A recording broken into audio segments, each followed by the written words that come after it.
seja o nome do Senhor. Irmãos, nós louvamos a Deus por tudo que ouvimos até aqui, da parte dEle. Nós fomos lembrados por esta canção, que as alegrias que o mundo nos oferece, elas são passageiras, mas a alegria de verdade só tem aquele que conhece o Senhor, que conhece a Jesus. Também nós fomos lembrados ainda que não há lugar mais seguro para se estar do que na presença do nosso Senhor. Eu quero meditar com você nesta noite, nesta última mensagem, que nós revisitamos o livro de Gênesis, o livro das origens. Na primeira vez que eu preguei sobre Gênesis aqui, eu falei que nós estávamos buscando algumas famílias, algumas histórias, algumas micronarrativas que nos mostram a ação de Deus na história. E nós estávamos buscando cidades e nós estávamos buscando famílias nesta perspectiva. E eu expliquei aos senhores, às senhoras, às senhoritas, os jovens, as crianças na ocasião, que o meu interesse pelo livro de Gênesis é porque toda vez que o Senhor Jesus, ou até mesmo o apóstolo Paulo, falou sobre casamento, sobre família, sobre sexualidade saudável, ele recorria ao livro das origens, ao livro de Gênesis. Então é um tratado teológico, é uma moldura teológica que rege a conduta daquilo que Deus espera dos seus filhos.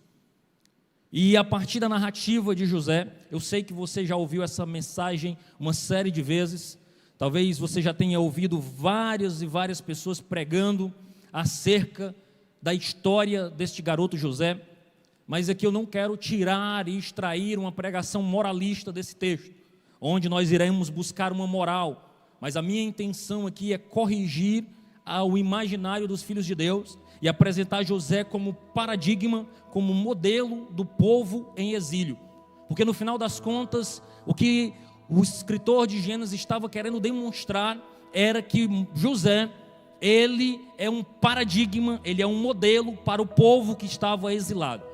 Nós vamos entender que esta relação é preciosa para nós nesta noite, porque nós somos um povo em exílio. Nós não estamos no local final aonde nós estaremos. Nós somos peregrinos. Como diz o apóstolo Pedro nas suas cartas, nós somos um povo disperso. Nós somos um povo que está peregrinando por esta terra, mas a nossa morada final não é aqui. E nós vamos entender a partir da vida de José, quando o Senhor está com alguém assim, quando o Senhor está abençoando, quando o Senhor opera na vida do cristão, nós trabalhamos por prosperidade, pureza e justiça. A minha intenção nesta noite é abordar esse texto e fazer você caminhar comigo a partir desta verdade. O texto foi lido no capítulo 39 de Gênesis, 23 versículos. E eu quero, antes de mais nada, fazer você pensar sobre o imaginário egípcio. Conta-se uma história no antigo Egito, um conto na realidade, chamado de Conto dos Dois Irmãos. A narrativa fala sobre Anubis e Bato.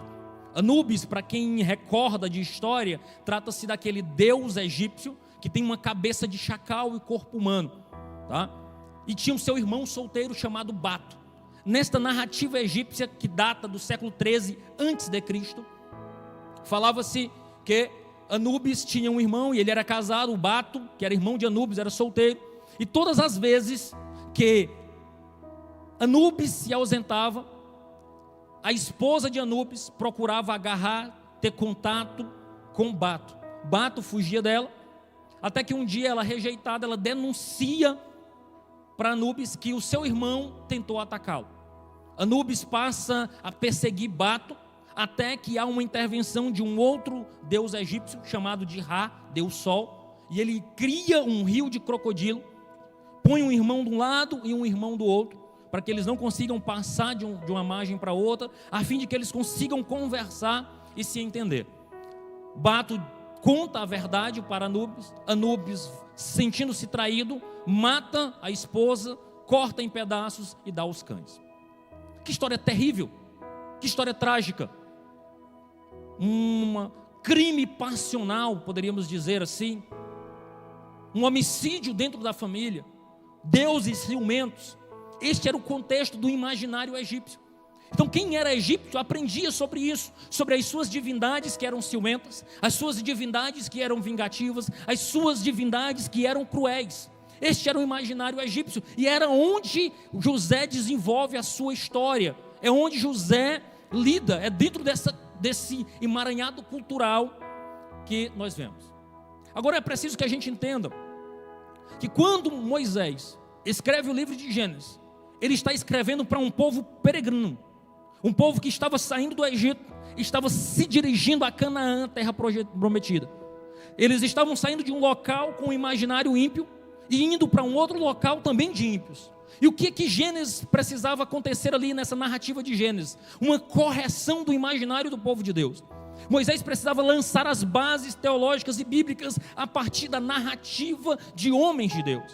É por isso que a narrativa dos patriarcas, que são micro-histórias, micronarrativas, elas mostram como os filhos da promessa, o povo da aliança e seus filhos agem de modo diferente do que os deuses egípcios e do que os povos cananeus que eles iam encontrar pela frente. Eles agem como? Com esperança em Deus. Eles agem como? Confiando em Deus. Eles agem como? Crendo que Deus guia, cuida e sustenta. Eles entendem a criação não como uma divindade, mas como obra das mãos de Deus. É por isso que eu quero lançar para você, a Igreja de Cristo, que se apaixone pela leitura do livro de Gênesis. E por isso que eu não quero fazer uma mensagem aqui apenas moralista, mas eu quero desenhar o seu imaginário para entender que nós servimos um Deus que cuida do seu povo, da sua igreja, que nos sustenta. Um Deus que cuida de nós. Louvado seja o nome do Senhor. E principalmente, o imaginário estava sendo corrigido ao ponto de que aquele povo seria capaz de compreender que Deus é um Deus que zela pela sua palavra para cumprir. Ou seja, é um Deus de aliança, é um Deus que zela pelas suas promessas, é um Deus confiável.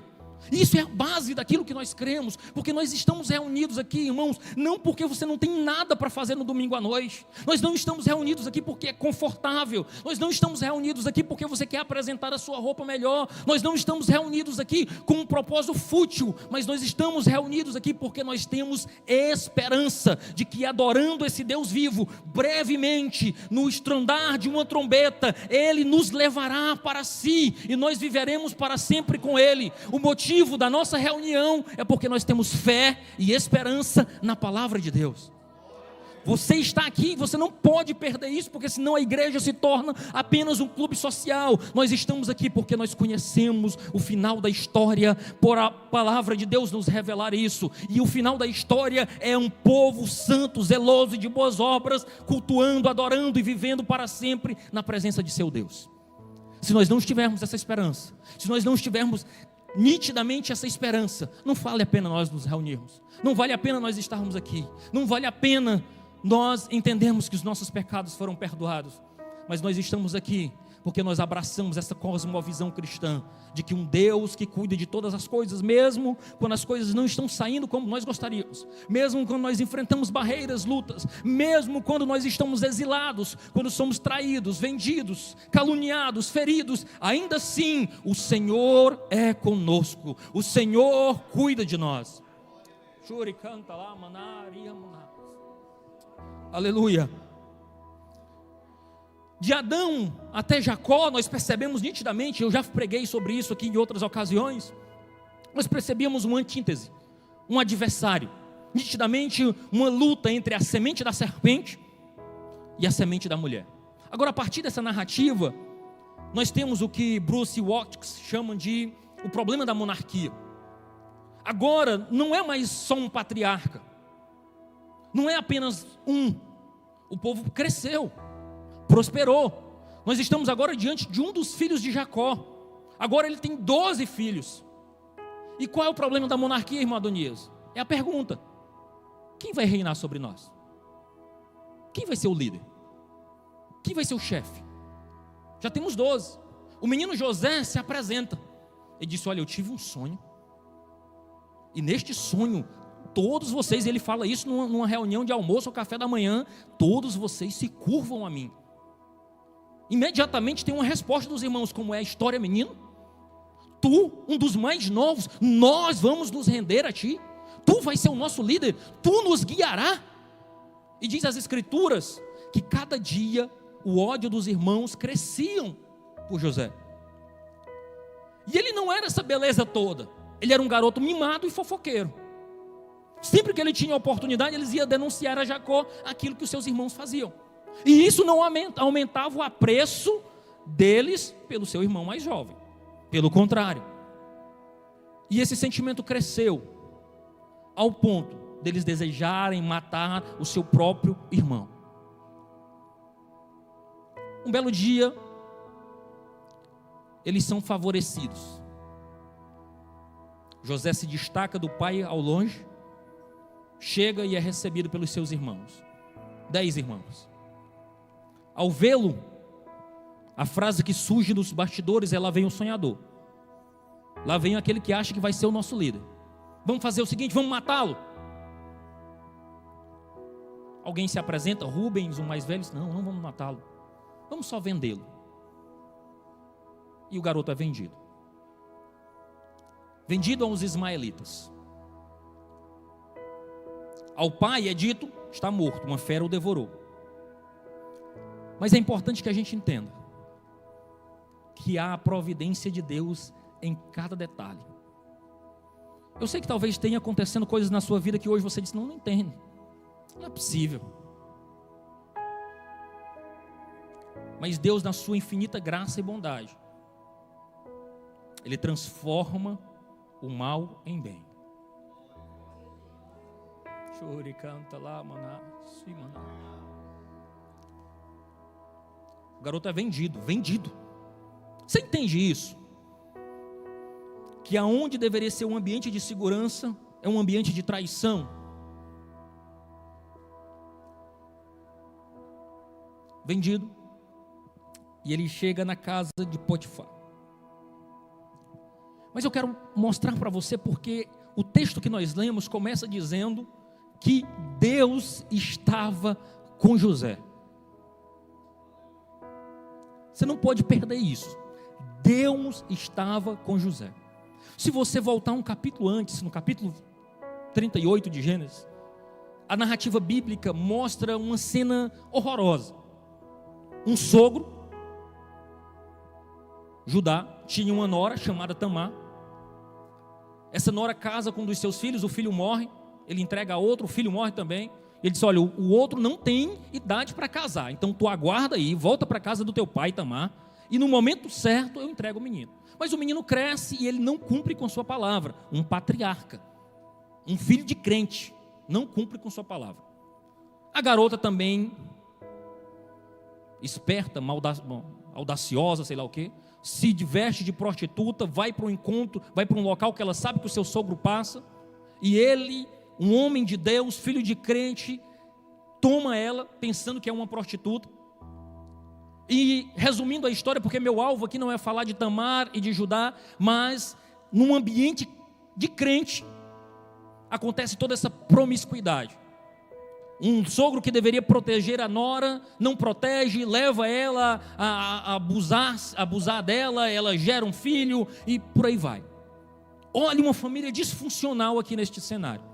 Mas aí surge a narrativa de José, vendido, traído pelos seus irmãos e dizendo que o Senhor era com ele.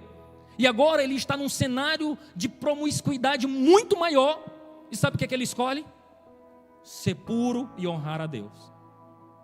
Pureza e honra a Deus tem a ver com relacionamento com Ele e não com o ambiente em que você está. O ambiente onde você está inserido não é desculpa para desonrar a Deus. Porque se você tem um relacionamento profundo com Deus, você honra o compromisso. Olha a frase de José: como eu poderia fazer isso? Trair o meu Deus? Não. E ele estava num ambiente que ele poderia estar dominado pela revolta, e dizendo: eu vou pecar mesmo. agora é que o negócio é assim mesmo, é? Ser crente não vale a pena não, né? Porra, agora é que eu me esbaldo, eu já estou no Egitozão mesmo, agora é que eu vou jogar pesado. Mas ele continua crente, porque quem conhece o Deus que serve, aleluia, aleluia, caminha, anda, marcha com Ele, mesmo na dificuldade. Louvado seja o nome do Senhor. Mas veja a providência de Deus, veja como Deus cuida. E o texto é muito interessante, irmãos, porque o texto inteiro inicia dizendo que Deus era com José, e encerra dizendo, sabe o quê? Que Deus era com José. Porque o Deus que nós servimos, Ele anda conosco, Ele não nos deixa. É por isso que Ele nos garante e diz assim: Emanuel. É por isso que quando Jesus nasce, o profeta já disse: nasceu o Emanuel. E aí quando encerra o ministério de Jesus, em Mateus, lá no final, Jesus diz: todo o poder é me dado nos céus e na terra, e eu estarei convosco até a consumação dos séculos. O Emanuel está conosco, Ele continua conosco, Ele anda conosco, mesmo nos montes, mas também nos vales. Louvado seja o nome do Senhor.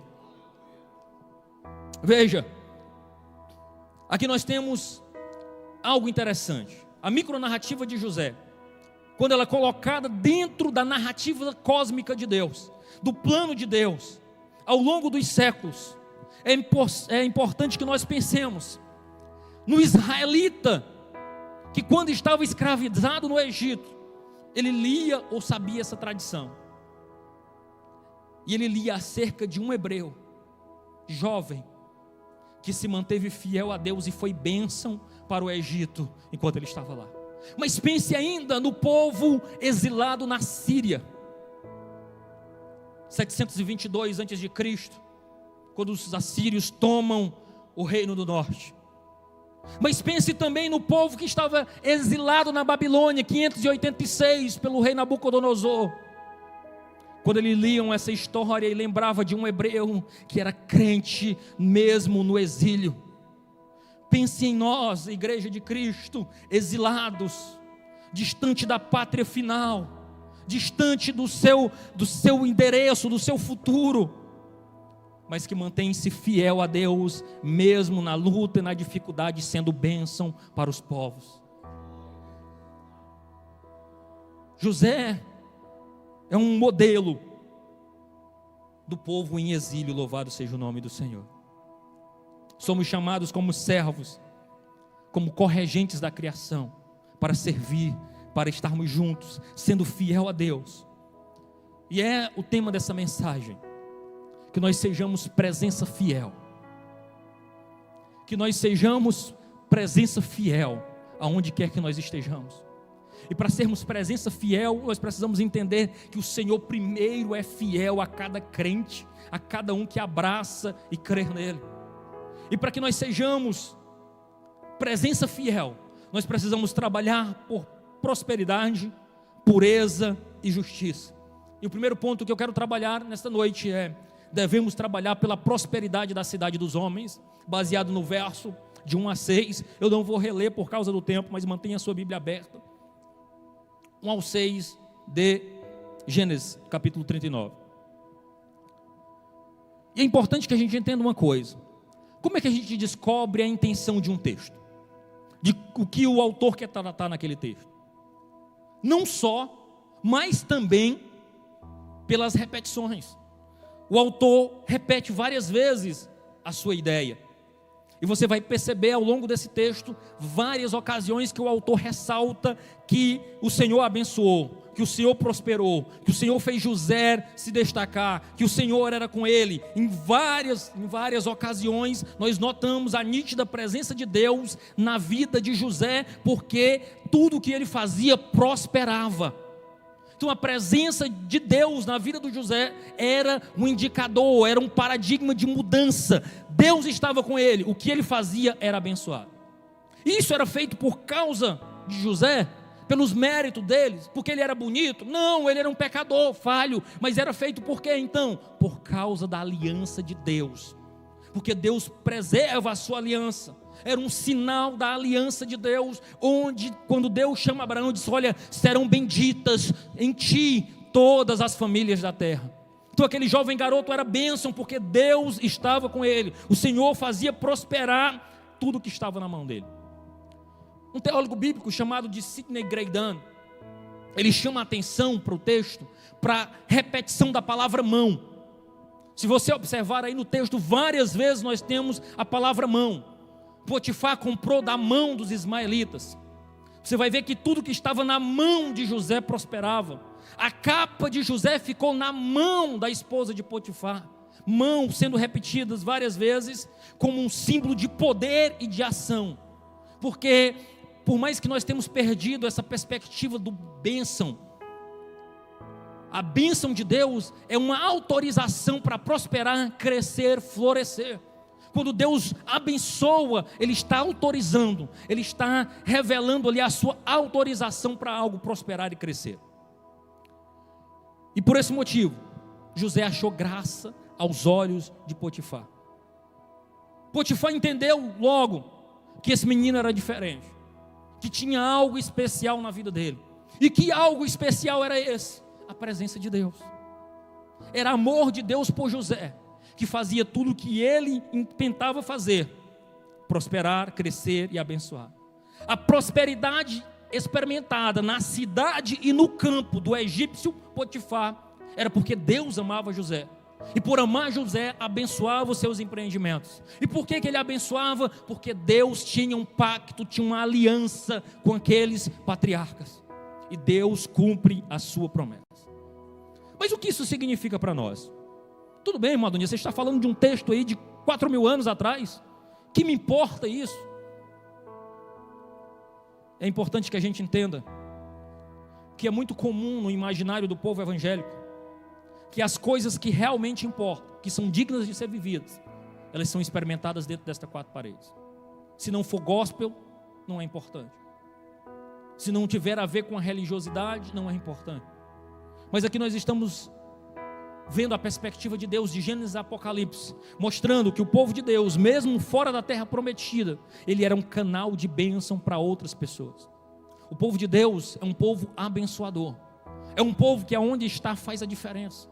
E por que ele faz a diferença? Porque ele serve a Deus. Ele procura se esmerar.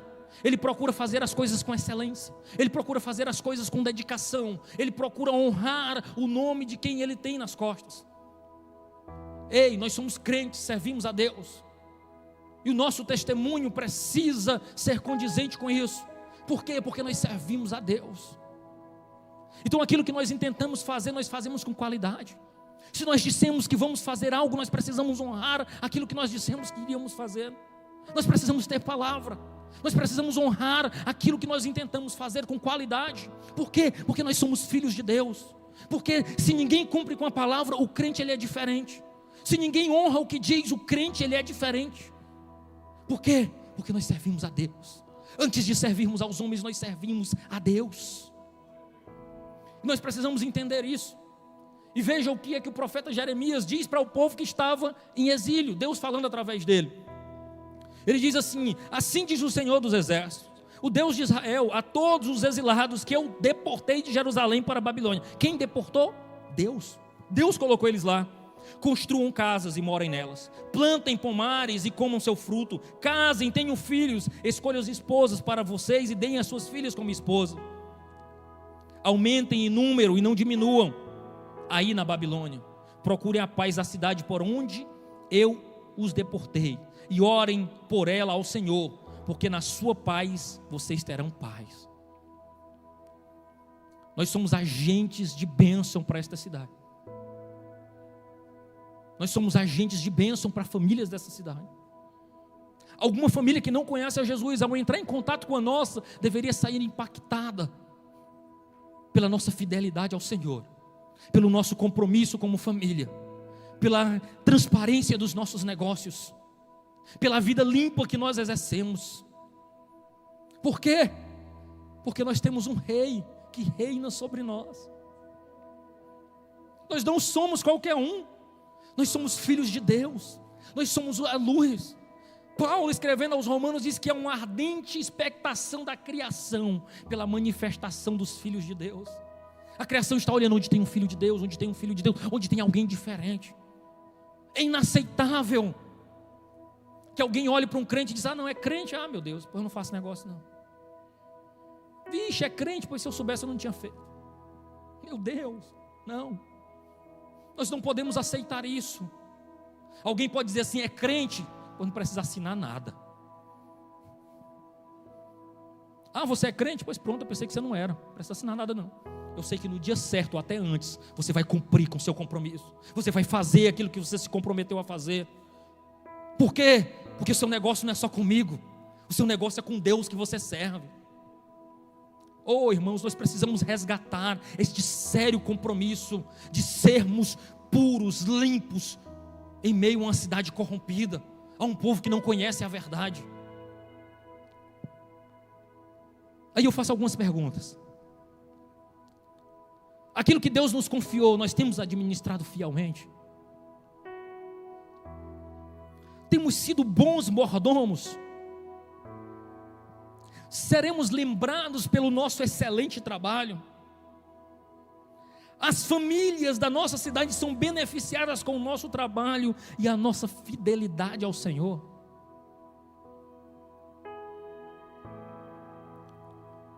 Isso significa que nós, em tempo de exílio, o Senhor está conosco.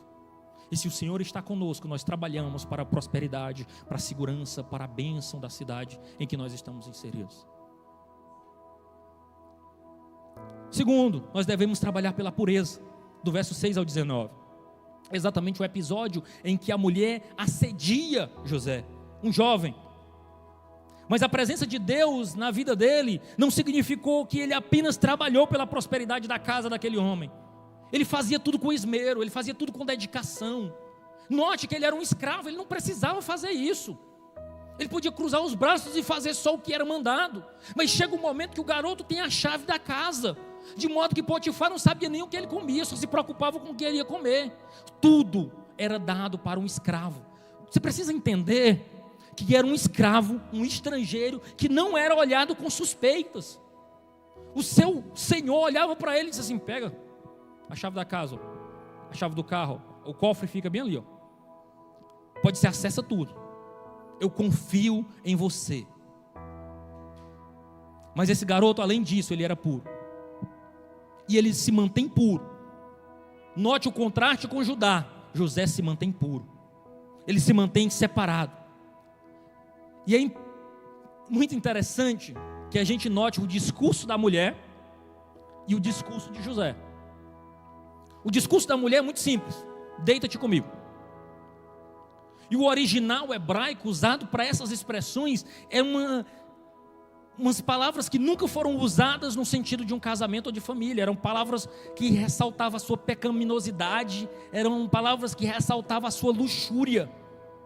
Palavras impronunciáveis ao se tratar de pureza e da nobreza de um casamento. E aí essa mulher mostra algo muito interessante. Você precisa perceber esse contraste. Nós estávamos falando do escravo José e da mulher que era dona da casa livre. Mas veja como a coisa se inverte. Ela se torna escrava de quê? Dos seus desejos. E ele mesmo escravizado era livre.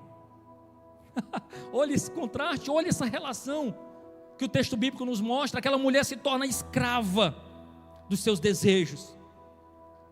E esse texto mostra o ambiente em que José estava vivenciando. E aqui nós temos algo que nós precisamos entender: que muitas vezes a bondade, ela vai ser paga com maldade. Muitas vezes a pureza vai ser paga com impureza. José foi punido. Por quê? Por ser puro, por ser crente, por ser fiel, por não se corromper. Ele foi punido. Ele sofreu as consequências. Ele, ao correr, resistir ao pecado, ele colheu as consequências. A sua fidelidade se transformou em problemas e injustiça para ele mesmo. A pureza foi retribuída com impureza e a bondade com maldade. E o que isso significa para nós?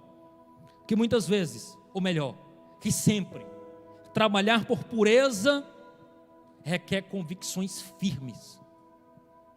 Porque muitas vezes você vai estar inserido num ambiente onde as pessoas vão dizer, mas todo mundo faz. Mas isso é normal. Mas tu é muito cafona, que besteira. Vamos fazer, todo mundo está fazendo. Que bobagem, nós somos livres. Essa tua religião te aprisiona. Só tu não faz, porque todo mundo que eu conheço faz. Requer convicções firmes.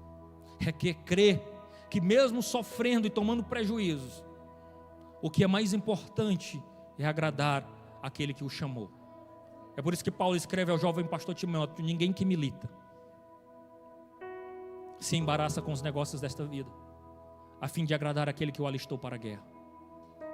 Nós somos alistados, nós fomos recrutados, nós fomos arregimentados para participar de um exército que o mundo não compreende, que aqueles que não conhecem ao Senhor não compreendem, porque nós fazemos aquilo que nós fazemos, porque nós não fazemos o que fazemos, nos mantemos íntegros e puros, não porque eu estou pregando aqui para você ser isso, não porque o pastor disse que você vai ser, não que se você vai ser disciplinado se você não for, mas a nossa resposta é a resposta de José: como eu faria esse mal ao meu Senhor e a meu Deus? Ele estava dizendo assim: como é que eu vou me ajoelhar se eu fizer isso? Com que cara eu vou me ajoelhar para falar com Deus? Com que cara eu vou me comunicar com meu Deus? José entendia que ser crente, irmãos, não é ter um cartão de membro, ter um número no hall. Ser crente é escolher padecer e sofrer por aquilo que você acredita e viver uma vida digna do Senhor.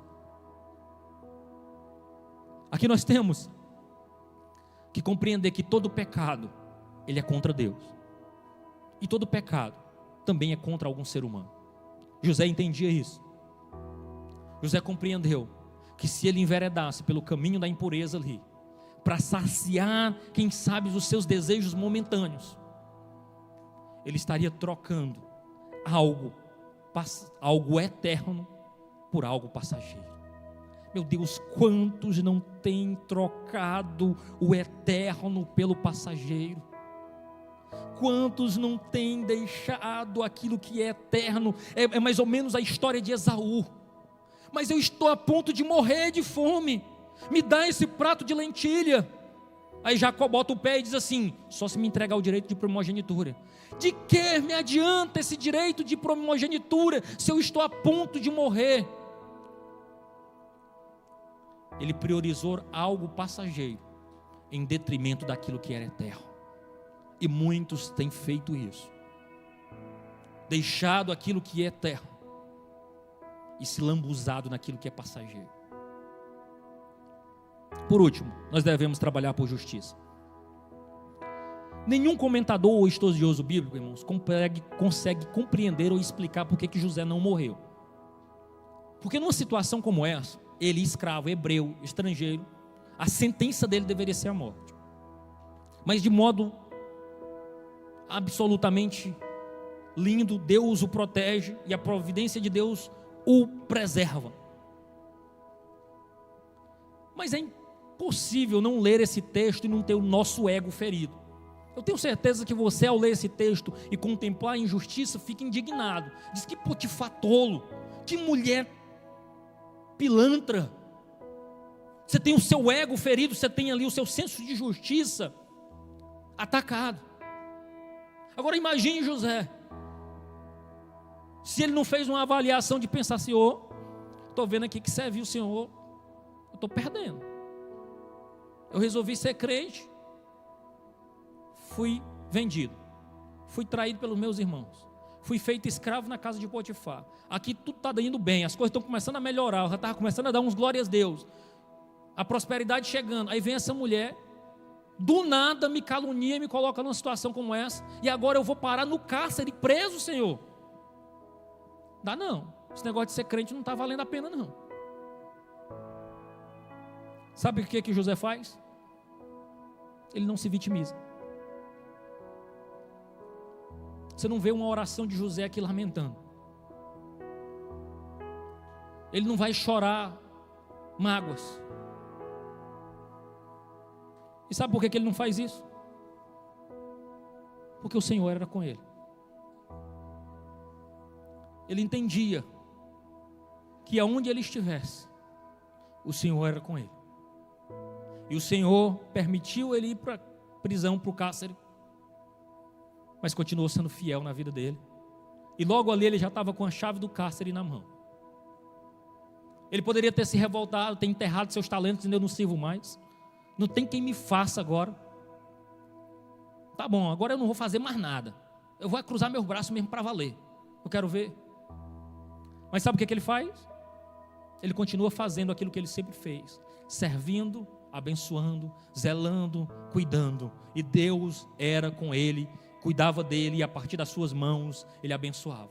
Mesmo na injustiça, mesmo na escravidão, mesmo quando ele foi traído, mesmo sem motivos, Deus o abençoava, porque o Senhor era com ele. Ele não enterra seus dons, porque o Senhor era com ele. Ele luta por prosperidade, por pureza e por justiça, porque o Senhor era com ele. E a providência de Deus alcança aqueles em que servimos quando o Senhor está conosco, porque nós somos seus representantes, nós somos agentes pactuais de Deus, corregentes da criação. É fato que Deus sempre procurou escolher homens e mulheres para ajudá-los nessa caminhada de divulgação do seu nome. E hoje Paulo declara que nós somos embaixadores do reino de Deus, representantes daquilo que Deus intenta fazer aqui na terra, de modo que nós temos uma responsabilidade de servir, quer nos palácios, quer na penitenciária. Só que é mais fácil servir no palácio, né? Mas do mesmo modo que José servia na casa luxuosa, ele também servia no cárcere, com a mesma entrega, com a mesma seriedade. E o autor Moisés desejava que você entendesse e pudesse reconhecer a ascensão, declínio e ascensão novamente. Porque logo depois do cárcere, passa-se um tempo,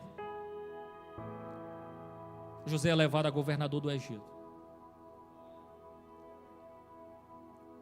Porque Deus tinha um negócio com ele. E tudo estava debaixo da provisão dele. Mas o fato aqui é que nós precisamos olhar essa história e entender essa ascensão, declínio e ascensão novamente. A ideia de Moisés aqui é que nós pudéssemos reconhecer no Filho de Deus isso. Por quê? Porque a Bíblia não fala sobre José. A Bíblia não é sobre Moisés. A Bíblia não fala sobre mim e você. A Bíblia fala sobre Jesus. É sobre Ele. E a ideia aqui era preparar o imaginário do povo para entender e reconhecer o Messias humilhado, mas que foi exaltado. Era reconhecer que o nosso Senhor foi exilado, que Ele veio para os seus e os seus não o quiseram. Era levar o povo a reconhecer que Jesus foi traído pelos seus irmãos, foi vendido pelos seus irmãos, e mesmo assim se manteve fiel, e mesmo assim cumpriu o que ele tinha que fazer, e mesmo assim olha da cruz para baixo e diz: Pai, perdoa-os, eles não sabem o que fazem. E ele morre, mas ao terceiro dia ele ressuscita, e se apresenta para os seus discípulos e diz: todo o poder é me dado nos céus e na terra, portanto ide, fazei discípulos, batizando-os em nome do Pai, do Filho e do Espírito Santo, e eu estarei convosco até a consumação dos séculos. Deus é fiel, Deus cuida de nós, Deus está conosco, Ele é o Emanuel. Por isso nós trabalhamos por prosperidade, pureza e justiça. Aplicações para nós: cuide da sua cidade. Todos nós estamos ocupando algum espaço na nossa cidade, mesmo que pequeno. Cuide com muito zelo. Não faça por autopromoção. Não faça para destacar o seu nome. Não faça para engrandecer o seu projeto, mas faça porque Deus está com você. Faça com zelo e para a glória de Deus. Faça o seu melhor trabalho. Um sapateiro perguntou para Lutero, um dos reformadores: como é que eu posso ser um cristão melhor dentro da minha profissão? Ele disse: faça o melhor sapato, com a melhor qualidade possível, e venda por um preço justo. Você está glorificando a Deus. É possível glorificar a Deus naquilo que nós fazemos dentro da sociedade. É possível vivermos de modo digno do Senhor como crentes. Trabalhe por pureza. Mostre que os valores do reino são mais dignos do que os valores da cidade dos homens, motivados pelo amor a Deus e fidelidade e cuidado com as pessoas. Trabalhe por justiça. Retribua a maldade com bondade. Vença a injustiça com justiça, mesmo que lhe custe tudo, mesmo que lhe custe deixar o palácio e ir para a penitenciária. Por quê? Porque nós somos ministros da reconciliação. O apóstolo Paulo, escrevendo em 1 Coríntios capítulo 4, ele diz que o que se espera dos ministros das reconciliações não é que eles tenham sucesso, não é que eles sejam bem aceitos pela sociedade, não é que eles sejam famosos, não é que eles arrebatem milhões de pessoas, mas é que eles sejam fiéis. No final das contas, pregador, obreiro, crente de Jesus Cristo, nós seremos analisados pela nossa fidelidade e não pelo ribuliço que nós possivelmente cheguemos a fazer. Nós seremos julgados pela nossa fidelidade. A sua fidelidade abençoará todas as famílias da terra através da obra de Cristo. Não é pelos seus méritos, é pela obra de Cristo. Viva, ande, pense como se Cristo estivesse com você e em você, porque Ele está. E se não está, converta-se hoje. Acerte sua vida com Deus e viva para a glória de Deus. Amém?